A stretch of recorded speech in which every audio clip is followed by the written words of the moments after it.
एक बार फिर से आप सभी को शिवम मिश्रा का प्यारा सा नमस्कार। और आज हम लोग चर्चा कर लेते हैं कि हमारी एक नई कविता है, तो उस पर आज हम लोग चर्चा करेंगे और कुछ बातें आप तक शेयर कर देता हूँ। तो जैसा कि मैंने एक कविता बनाई थी माँ के ऊपर, और वो कविता अभी रिकॉर्डिंग उसकी चल रही है और वो बेस्ट कविता होगी इस प्लेटफॉर्म की। तो वो कविता सुना देता हूँ क्योंकि शॉर्ट वीडियो बन रहा है। तो मैं 10 तक गिनूंगा, आप माँ सुनते ही बोलते ही जो कुछ विचार आपके मन में आता है बांध के रखिएगा, मैं पूछूंगा।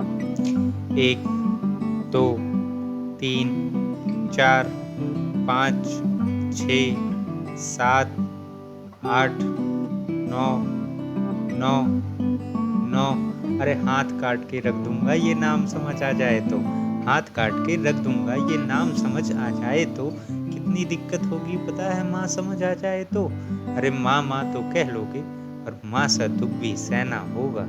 माँ माँ तो कह लोगे पर माँ सा दुख भी सहना होगा। पहली चुनौती ये है कि मर्यादा में रहना होगा, और मर्यादा में रहना कुछ खास नहीं कर जाना है। बस त्याग को गले लगाना है और घर परिवार चलाना है। अब अपनी माँ की खातिर तुम इतना न कर पाओगे, अपनी माँ की खातिर तुम इतना न कर पाओगे।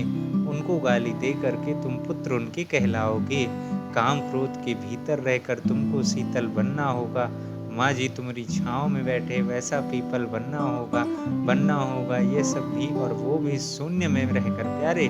तभी तुम्हारी माँ को पता चलेगा कि कितने अद्भुत लाल हमारे।